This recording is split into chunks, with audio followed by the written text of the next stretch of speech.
To build on what George said last week, to even take it a step beyond hope, dare I say, the faith in hope, the faith in humanity, the faith in the Project Hail Mary, having that faith to execute. I think that's key as well because you can have hope, but without faith, how far can you go? You have to believe that, in this case, he has to believe that he can make a change. He has to have faith in himself. Yeah, And the world is having faith in him. that's right. And having faith in the science. Like you have to have faith in the system, in the tools, in one another, right? They had to have faith in Rylan. Once Rylan meets Rocky, they have to have faith in each other. They have to that shared hope has to connect them. Let's start talking about those characters. So Rylan, specifically, our protagonist. We've talked a bit about him last week. Is Grace initially selfish, afraid, or realistic? I think he's realistic. And well, you say at first, but what point are we talking? Like waking up? That's true. Yeah. Well, okay. That's a good point. What is at first, right? Is that when he awakens? Is that when he chronologically when we go back, right? What do we think? We could explore both of those. So what do you? Okay. Is there times where he's one and not the other? So when he wakes up, what do you think? I think he's realistic. I mean, I think you wake up in that situation, you assume you're screwed, right? He's like, what? I mean, I don't know. That's a tough question because it probably goes back and forth a lot. But I think for the most part, it's pretty realistic. And the way he's thinking seems pretty realistic and relatable. It's not just yeah. It's not just him waking up on his own, but also to find that your whole crew has been killed. I'm gonna go with afraid. Okay. Final answer. Final answer. At that point, I mean, he's disoriented. He's confused. The first chapters in the book are he doesn't even remember his name. Oh yeah. Yeah, that's crazy. He's super disoriented. There's a robot arm, picking at him. He can't even get out of the bed, which is something that they don't really portray in the movie. He has that like Kill Bill scene where he's like, wiggle your big toe or whatever. Like, yeah. He's immobilized. Quentin Tarantino's Project Hail Mary. Like, could you imagine like waking up and not like knowing your name, and then even after you don't even know your name, but like you've discovered you're not on Earth. Yeah.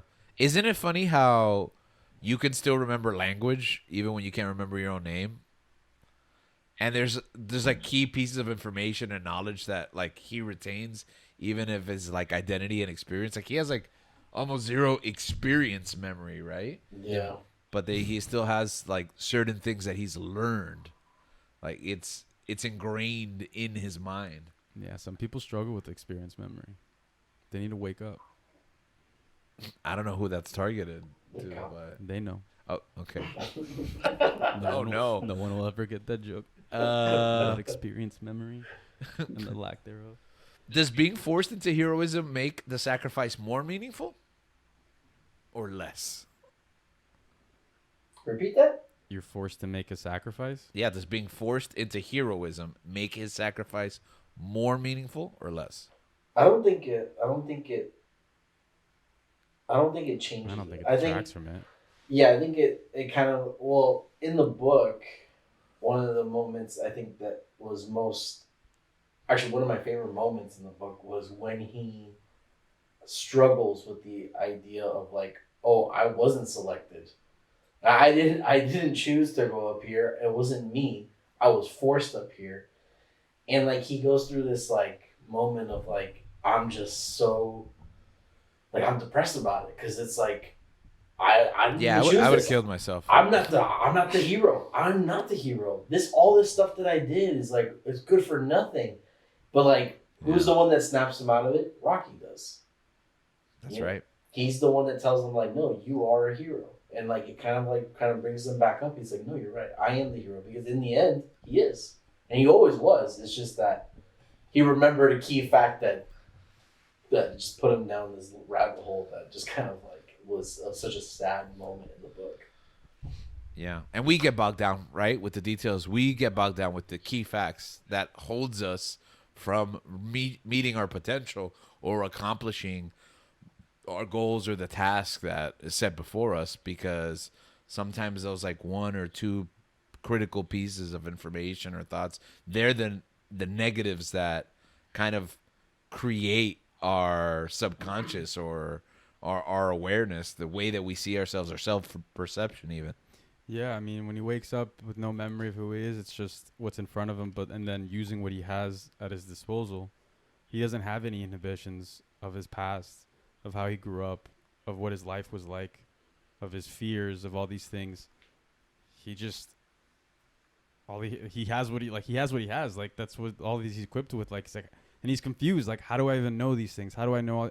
And that's what I liked about the flashbacks, where it's like you get piece by piece by piece, and it's like informing you more and more of this character as we're seeing him in real time do these incredible things. And when you get to that point where he himself realizes that he didn't want to go, it's such a powerful moment, I think, for the character, where it's like, I mean, in life we have these moments where it's like sometimes we are not who we think we are or who we thought we were. These projections are the things that we built of ourselves until like we're met with a situation or experience that truly tests that to see it prove. And then sometimes you don't, a lot of people try to think I could measure up, or I could, when the time comes, I'll step up. And a lot of times we don't. And that's just the reality of it. And that's so real, because a lot of times in these stories, the hero always steps up. Like, they always go through these moments. They don't really fail at the most important time, at the most important part. But life isn't like that. Sometimes we do. Sometimes you run. Yeah, like fight or flight. Sometimes you hide. Fight or flight. Sometimes I'm scared of you. You don't like this. But all I really want is to hold you tight. Treat you. No, not Britney fans. Okay, I'm sorry. Go ahead. One of the things where it's like, yes, I would like to say, sure, I would go if no one else would go, like on the mission to save Earth or whatever. I don't know what the actual thing is, like what my actual decision would be until I'm there, until I'm forced to make that choice. Yeah. And sometimes when you have to reckon with yourself, you have to reconcile with yourself when it's not the choice that you thought you would make, and that's hard, There's so many things that we identify about ourselves that like we've created this identity for ourselves, and then to find that those things aren't true, it's like it has the possibility of like really tearing you down and like breaking you down. And we see that it was such a powerful moment with Rylan, where he's like, dang. He starts like, and even that's what I also love about the audiobook. The guy narrating, he starts like, you can hear the emotion in his voice, and he starts like crying. He starts tearing up. Shout out Ray. And I thought is that his name? Porter? Is it Porter? yeah, Ray Parker sings the Ghostbusters theme song. Yeah, Busted makes me feel good. Yeah. Ray Parker Jr. Ray Porter. Sorry. Nah, I'm a big fan of Ray Parker Jr. too. We'll talk about that off the air. Both incredible artists. But yeah, like when he's doing the narration, like there's so many, the writing and the delivery of the writing, I think, was just as important at that moment. Yeah. Where it's like you really feel the emotion that this character's going through. And yeah, I love that. But it also makes you think about yourself, your life. Yeah. Another key how difference how you would be in those situations. That I realized watching the movie that I also liked from the book was that I felt like the flashbacks in the book, we were in Ryland's shoes. We were learning his past at the same time that he was. And it felt more of like because at the beginning of the book, it even details like he's like, I'm going to go to sleep because that's where I'm going to close my eyes and meditate, because that's the only way that he can like remember pieces of the flashback. And that's what starts setting him off into the flashbacks. And he realizes that he's like, okay, I got to keep doing more of these so I can figure out how the heck I got on here. And I felt like that piece also lacked a little bit in the movie, where the movie was just like a flashback. Yeah, like, I just remember, as opposed to you go through the process of recovery. Exactly. Right. Where it's like we were in the process of recovery with him. So I felt like I was in his shoes, and like we were both confused, because it's literally how he makes you feel. Like you just start this book and you're like, I'm confused. How did this guy even get on here? So it's like you're learning these things with him, and it kind of gives, and that's what kind of what gives you that connection to his character in the book, where you're just like, wow. and just kind of like what makes you a little bit sad when you find out about the twist at the end too. Yeah. I don't, to draw another literary parallel, I don't know why it pops in my head. I don't know how many of you guys have watched the Hunger Games films and Catching Fire. She's like super lost of what's, because she doesn't know what the plan is, right? And she doesn't know who to trust and who not to trust. And in the book, it's like that, where you're in her shoes. So there's chapters where you're like, I don't even know what's going on anymore until the pieces start to follow. And like she's like, when she wakes up super lost and disoriented, when you're reading it, you're super lost and disoriented. You're just being told this person came here and this person cut you and this person's over there, and you're like, what is going on? And it's true that you can only communicate that through film, that like disorientation of the reader, so much through visual. And I also think that they don't have the time, like we said, to expand on it. So they kind of have to give you the answers a lot quicker than you can't be as lost for as long of a time when you're watching a film. So even if you're confused briefly, the answer is like right around the corner, as opposed to like at the end of an entire chapter.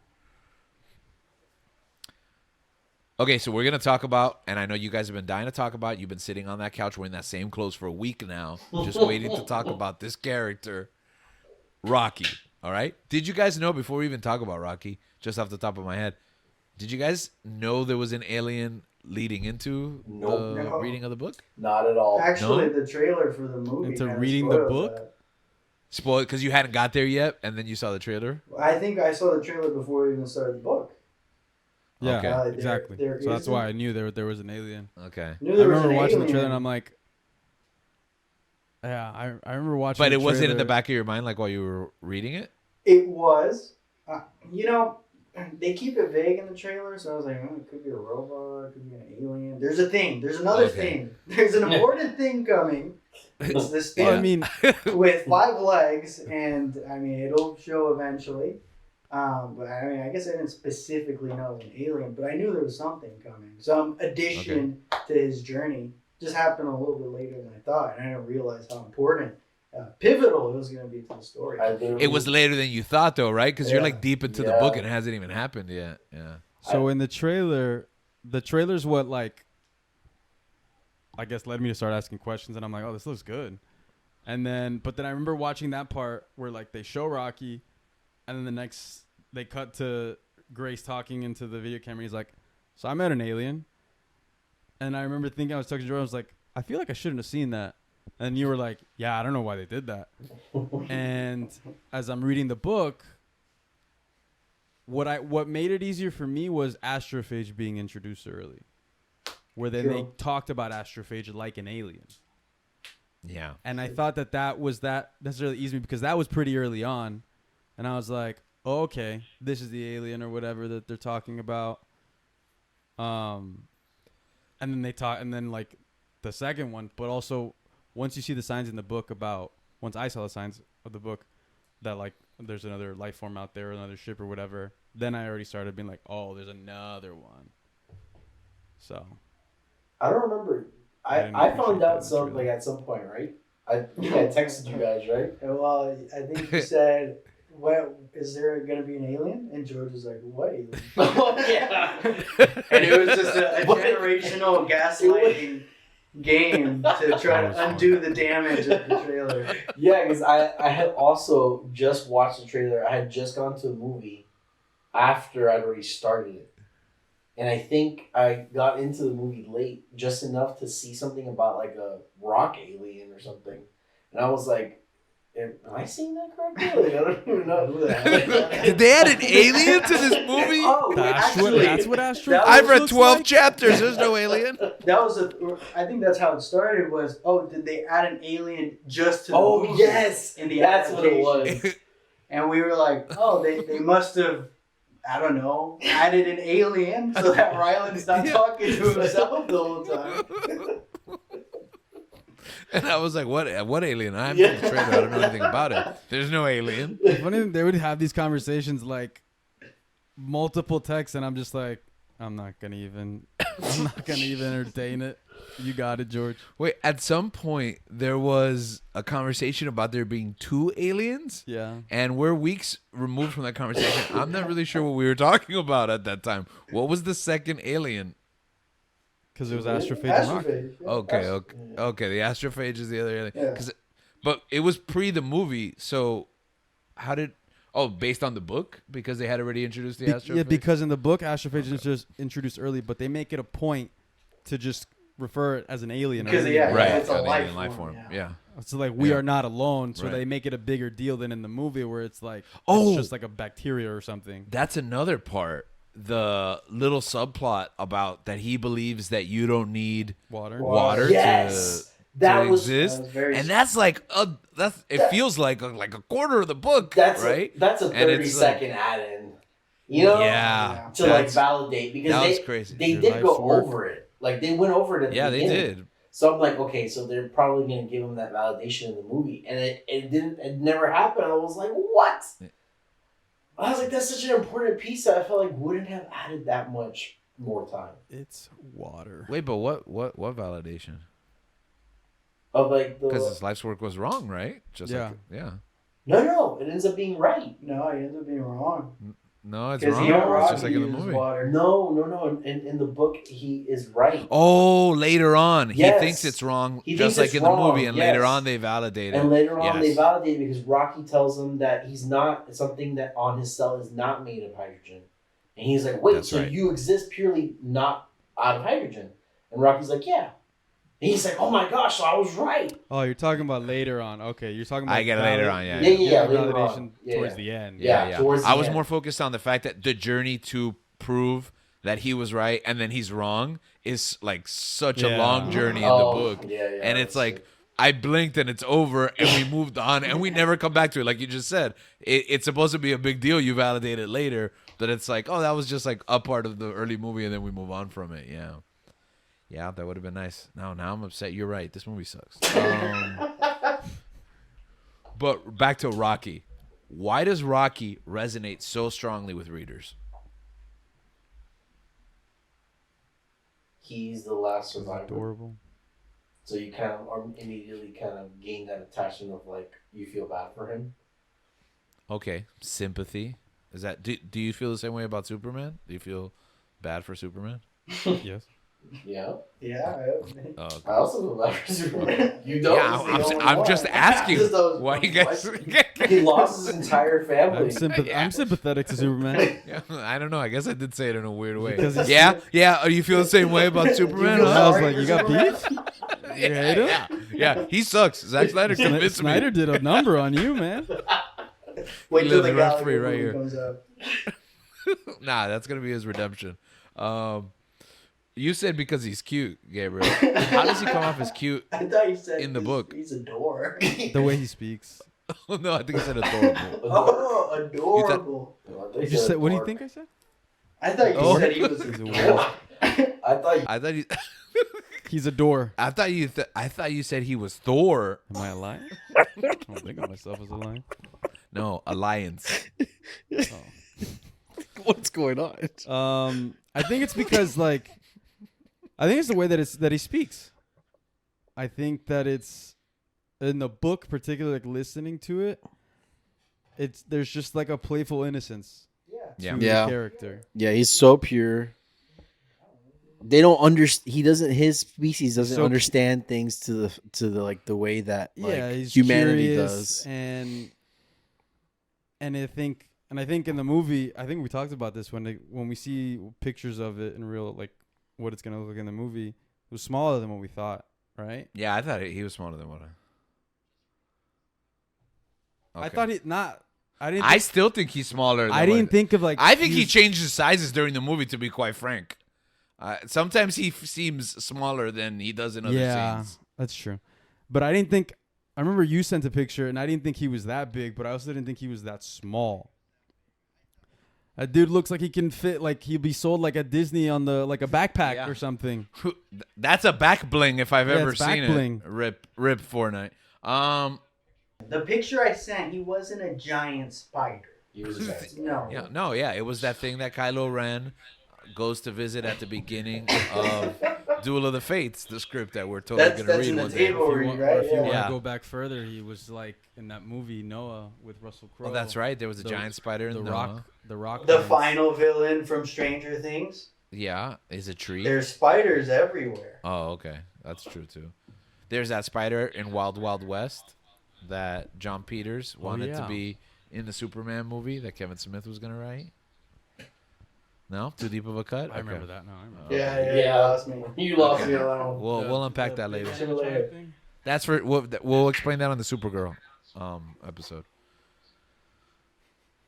The Size. picture I sent was a Labrador-sized alien. Yeah, because that's how okay? the book describes him, Labrador size, right? No, you sent a massive. The No. Labrador is not It- that big. He's at hip The level. It's a Labrador is buff. not hip level. It's a buff. Yes, it is. I mean, think if it you is. get a big Labrador, No. he might be hip level. And although, whatever, sure, the core body is a certain size, I just expected big. Yeah, Like I said, That's what she said. I'm not necessarily saying I'm correct or incorrect. I'm saying my interpretation I think your interpretation was a is correct. larger alien. He also specifies in the book, which was not in the movie, by the way, that he bends down to pick him up.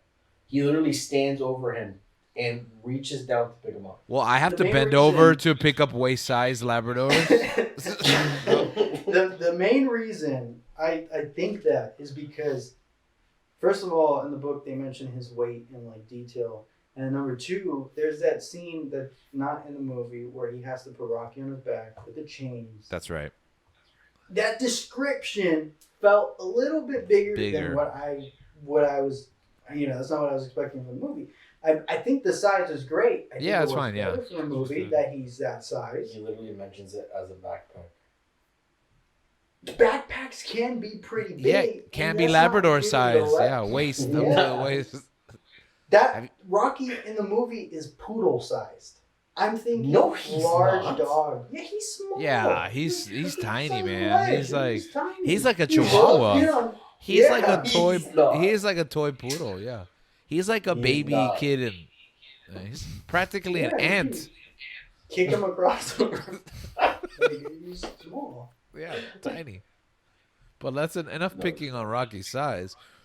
What do you think makes his relationship with Grace so compelling? He's Grace's only friend. It's true. Not just in that situation, but overall. That's true. Grace has nothing, and then he finds someone, something special to him, and I think What it's makes a beautiful thing. I also their- think it. Go ahead. No, go Well, ahead. I think there's this beautiful thing of like being able to relate and connect to. I guess you could go as far as a different alien species. Like their ability to connect is just. It's in addition to what I said earlier about the human will to survive. There's also our ability to connect, and they both have that ability. And that friendship is just a beautiful example of the way people need to work together too. I think Rocky is a mirror to the good things in people. He connects with him right away, and they have a beautiful friendship. I think it's great. It's awesome. I also think it's being able to see past differences. And I think that's a big Right. central message. The whole world works together, but Straff doesn't have a lot of faith that that's going to continue on for very long. And for Ryland to reach across the aisle, so to speak, I mean, quite literally at some point, to connect with a species that is so unlike him, it's kind of almost comical that we get hung up on little things like, religious belief or like how we look or traditions, what we eat, routines, the ways of governing. And we're not able to connect with other human beings that are much more similar than what we are. Instead, we try to look for those divisions, those differences. And Ryland, who couldn't connect to all the people on his planet, somehow finds a kindred spirit in someone that couldn't be more different than him, at least biologically. Yeah, and I think that the other thing that connects them is that they're survivors. All their crew, both of their crews are dead, Yeah, like Beyonce. and so yeah, and it's just they're both like Rocky. It was stated that he's like a engineer, and he has his own set of expertise. And Grace he's kind of always been more of like he's a scientist, but he's also a teacher. And when he's learning to communicate, he's kind of like he finds that friend, but also those, like I said, the way that Rocky speaks sometimes, it sounds like a child, Yeah. you know. And in them learning, like obviously with the vast differences that they have, in them learning all these things about each other, they are more empathetic towards each other. They spend this time together, but also I think the willingness to help each other, because a lot of times you see the first when they meet each other they're afraid, but when you see a lot of times like in movies and stuff, the aliens are always trying to kill and conquer and destroy. The fact that Rocky basically they communicate to try and help each other is it's something that's beautiful. It's hopeful. Like if you give it a chance, where it's not you're just hostile immediately, trying to focus on self-preservation. And I think they showed that in the movie. I don't quite remember if that was in the book or not. I think it was. But when Rocky basically constructs in that dome, like he gives him oxygen so that he can breathe, so that he can take off his helmet. Do you remember? Yes, that Yeah. happens in both. Yeah. That yeah. was amazing. So then he has to Lots take. of nodding heads for He the has- audio listeners. Yeah, he was nodding his head. He was like, I think so. Yeah, maybe. But like that's a leap of faith that Grace has to take. How cool would it have been if he just died immediately in the That would've movie? been wild. That would've been insane. And then Rocky's just laughing in the back. But it's a level of trust that they establish at that point. The fact that like Rocky considered all these things for Grace, and Grace reciprocates. Has the faith to Exactly. take This his whole, helmet off. I mean, the whole movie, the whole story is about, like you said, it's about faith. Like it's a Hail Mary. It's a long shot. It's impossible. It's impossible odds. The things that you read in the book, you're like, okay, sure. There's a lot of things that need to go right and that can't go wrong for that to even like having even a small percentage of success. But it's like, what else do you have? And it's like you have to have that faith that it's like You got to have faith in the mechanics of the universe. exactly. It's gonna work. It has to, and if not, like you tried. You at least tried. And I think that their relationship is pivotal to the story, but also something I noticed that they didn't really touch on in the movie was that their frequent conversations of their curiosity of how they are related. Biologically, they're like how like we have similar things. They might look different or like might be in a different order or different way, and you might like you guys age differently or you guys handle gravity differently. Or they eat differently. Yeah. We got to see that one. Different traditions about sleep.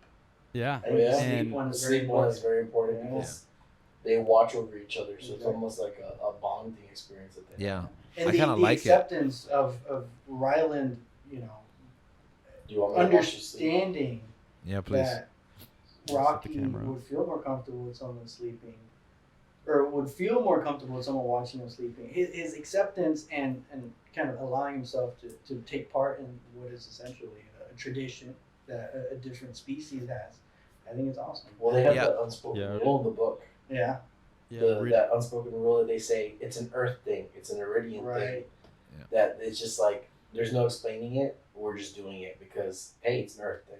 Right. And like that was such a cool thing to have for them Right. to have, and that actually I felt was a really cool thing to have in their relationship. It overall. reminded And me. that kind of.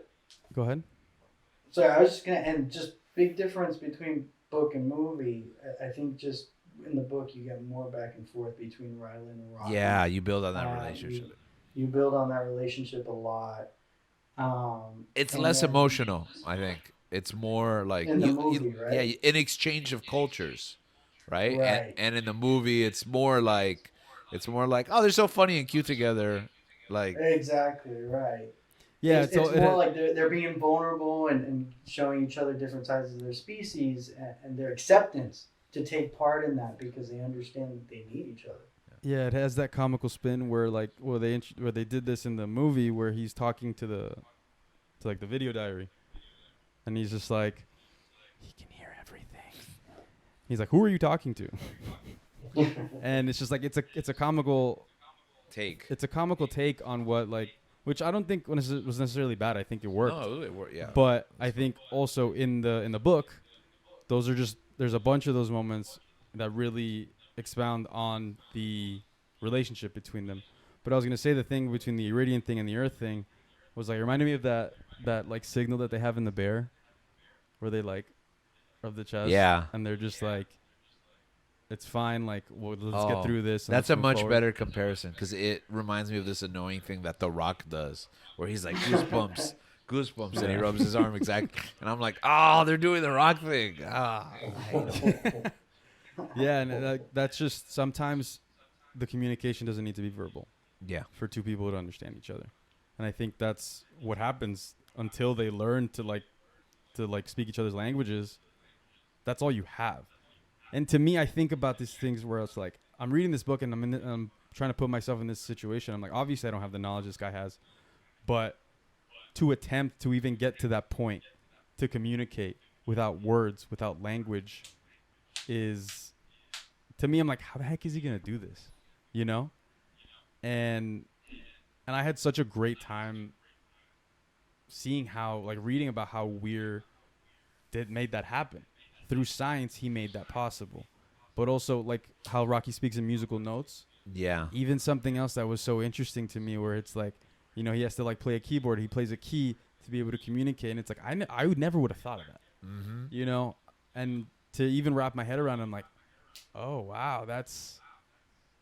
I just it impressed me very much so. Yeah, I think that's one of the impressive things about the audiobook. That's why the audiobook is so vaunted as one of the best examples of audiobooks because of the translation of those symbols in the text. Because you actually read the text as well, right?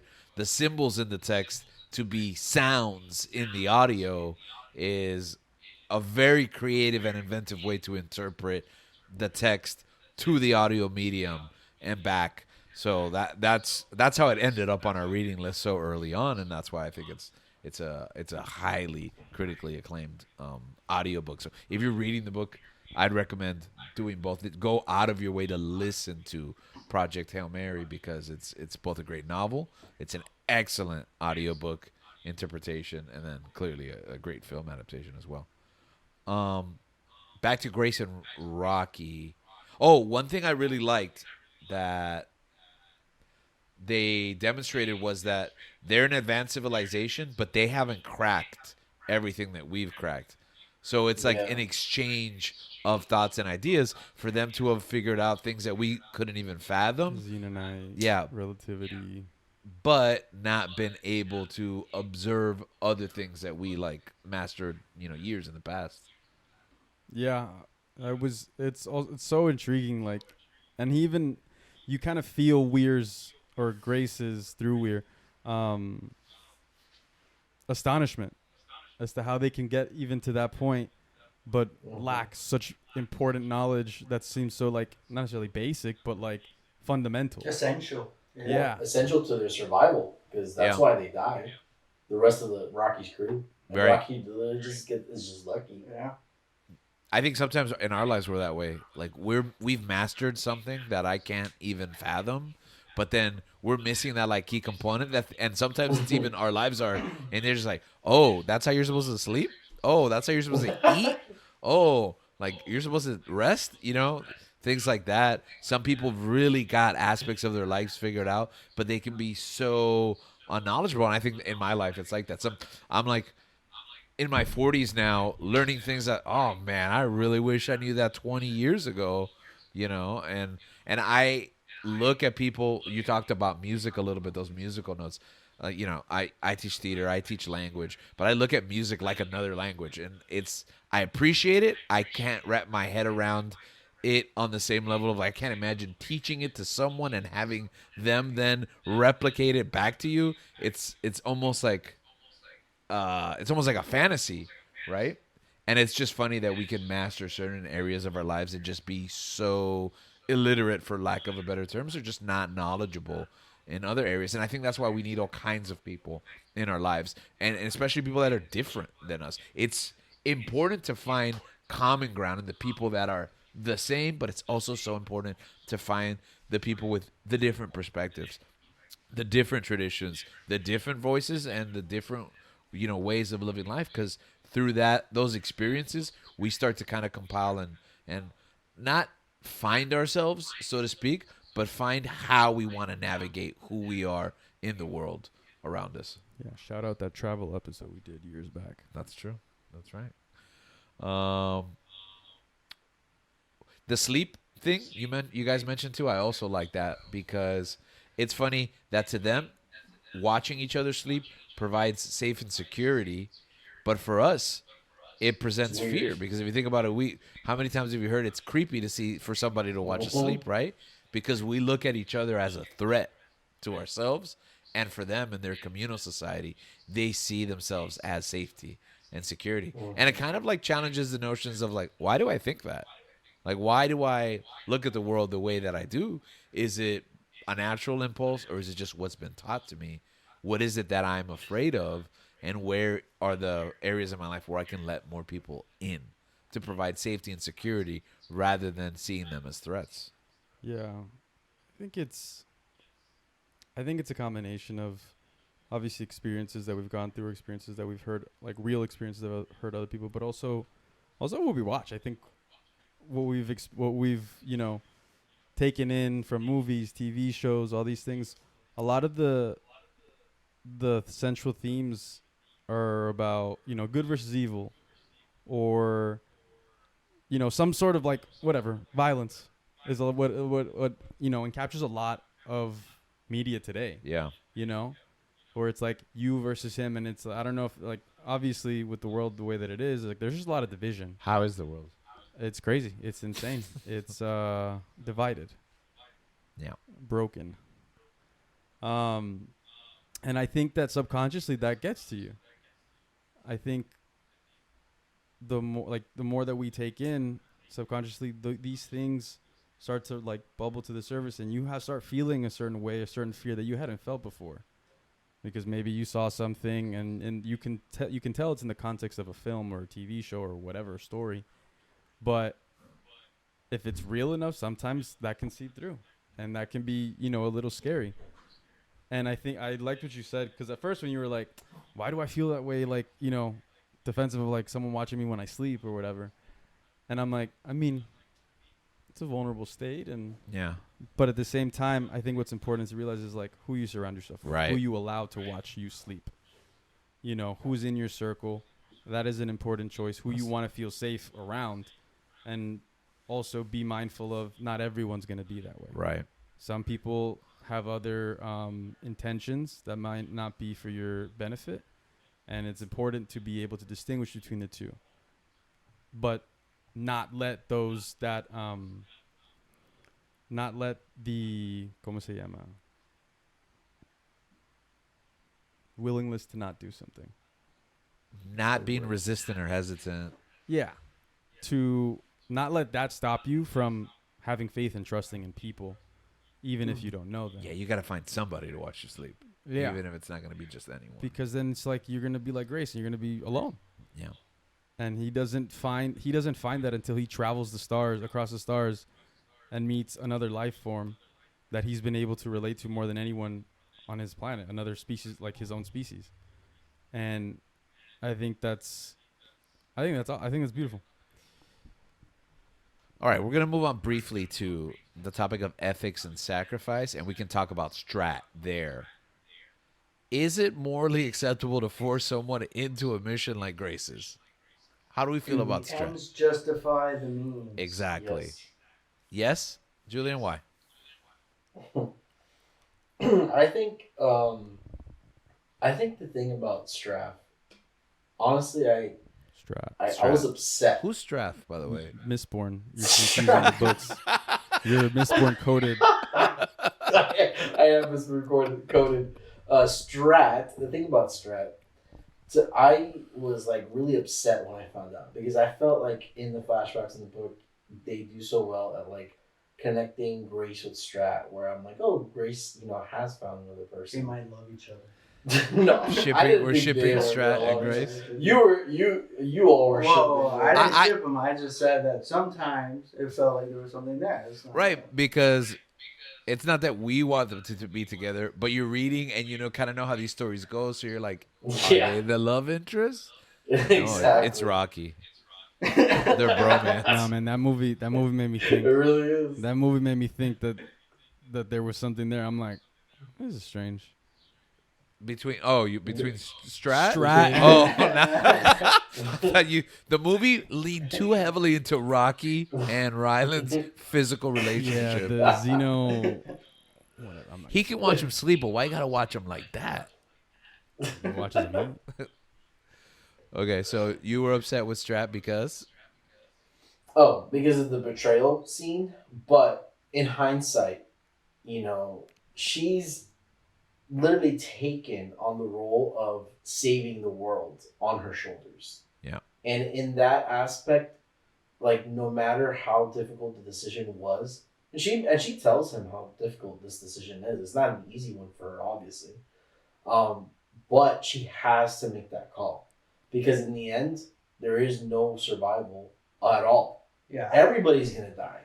So what, like, that's where, like, Danny says the ends justify the means. Like, yeah, okay, does this one person hate me? But did we save the planet? Yeah, we did. I respect Strat I because do she too, goes all in on Ryland against his will. It's a bet. It's faith. She says, "I think you're gonna do it," and she bet the entire species on him. Well, she was secretly building him up too throughout the book. I mean, Yeah. we was a see it. secret backup. He was a She secret knew that in the end, he was leading the world in astrophage, and if they needed a backup, he also had the gene. He's the best option. So she put him in a position to be number 2. And again, she put her faith on her bet, and I respect it. I mean, yes, morally, Yeah. you can kind of get into the nitty gritty, but at the end of the day, I mean, she bet everything on green, and it landed on green. So, I don't know. how do you feel, Gabriel? Moral what? Is it morally acceptable to force someone into a mission? Morally, no. Was it the right call? Yeah. Yeah, the end justifies the means. Then, In this case, yeah. but it's- but there's cases. Then. But the way that the question is phrased, morally, I don't think it's moral. No. Okay, It's so the follow-up It's is- against his will. Yeah. But Does the ends justify? do the end? Yes, they do. So sometimes the ends justifies the means. Yeah. I'm gonna hold you to that. Sure. Case by case basis. But I also think, like, what else was she gonna do? Like, obviously they had a tragic accident that took out 2 of their astronauts, and it's not like she had always been planning for him to go up as their lead option. Even then, in the film that goes by, that's so like quick. Like, oh, it was a measurement. no. Yeah, it was a it's measurement so mistake. fast. Moving on. That was so cool in the book. Yeah, 2 people just died. there was Also- there was a whole mathematical breakdown in the book It was, Yeah. on like but it was the difference in like grams and kilograms and milligrams and everything. it was so cool, Awesome. man. But it was so cool to, like, he's like mid sentence. Release the And then- math cut. Like, he's mid sentence and then it's just Release like the an explosion. It's obviously different in a book because you're not seeing it. Like, in the movie, it's awesome because it's like it's silent, but you see the explosion in the back and then you hear the shock wave, Yeah, the sound wave. But in the book, when it happens, I'm like, oh my gosh, did I miss something? What the heck just happened? And I'm freaking out. And I don't know. It was awesome. I In the almost book, missed that part. It's more aggressive though, right? Because they're inside the trailer and it gets wiped out. The trailer gets like pushed back or something. Yeah. They're inside. They're in the office or whatever talking, and then it just like it really just blows up. Yeah, like it blows up. Yeah. So it was even more aggressive in the actual book, but seeing it visually was also just like it was so different. Yeah, I think that's the part that I almost missed, right? Because Yeah, I think you were looking down, and I'm like, look. no. It was I had to go to the bathroom or something, and I was No. like, I really gotta go. Yeah, I think so. I was like, I really gotta go. I've been holding it in, and there's still 45 minutes because I was looking down to check the time because I was like, there's still like 45 minutes in this movie, and I really gotta go, and I've been holding it for hours. And Gabriel's like, go now, nothing happens, and I'm like, I don't know, and then like everything blows up, and he's like, oh no, it wasn't now. No. Go now. No, it was the docking. It was the docking It's sequence. my favorite part. It was, which is probably around there, but it was a docking sequence that it's like the climax of the film, where he has to like get the ball retrieved from the chain with the chain links, and then like he falls, and they're about to like crash and stuff. But I, no. It was like a couple. It was like a scene or two before that, Yeah. and I'm like, go now, and then I saw something, and I'm like, wait, no, hold on, stay. And then all of that happens, and I'm like, yeah, it's the next part. Go now. And since it was opening night, there was no Run P cues on my app. That's what I was doing too. I was like, Run P, when? When's the next cue? You haven't seen it yet. It just came out.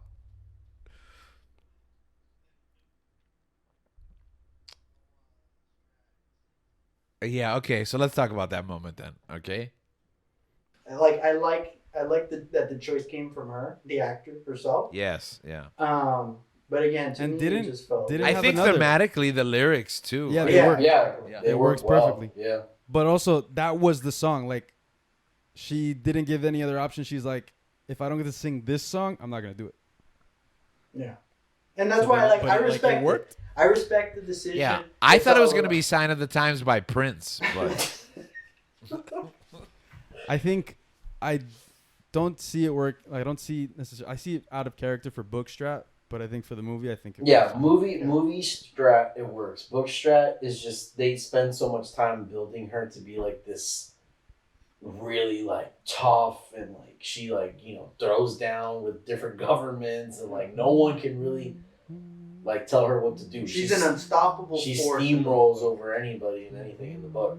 Where here it's like they don't have the time to build her up that much, but also she does show pieces of like humanity and And in the book, he kind of has to humanize her in a different way, and he kind of does that through through her knowledge of history and kind of going into a backstory Yeah. about I didn't want to be in this position, but I am.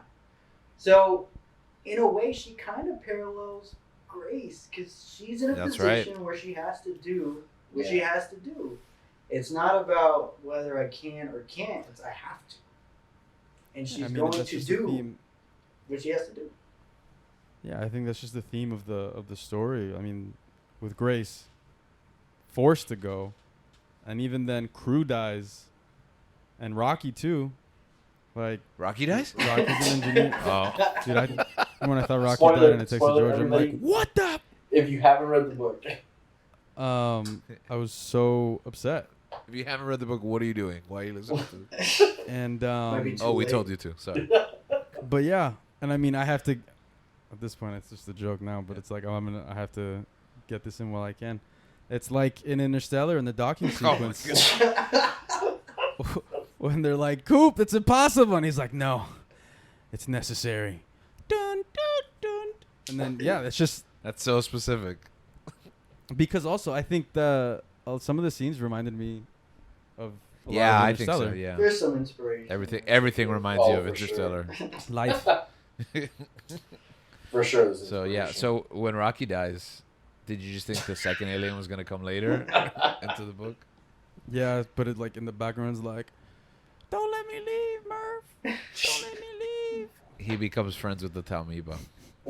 All right, that was an extraordinary long conversation about the characters in the book. So we're gonna take a brief pause there, and by brief I mean 7 days, and hopefully in a week, we're gonna do a final, hopefully shortest episode of the series on Project Hail Marys. We'll explore the themes, the big ideas, and we'll have a final discussion and maybe even connect it to some of the texts that we talked about at the beginning of the season and some of the books that we're going to be reading in the future. So, till then, keep searching the stars. Farewell from China.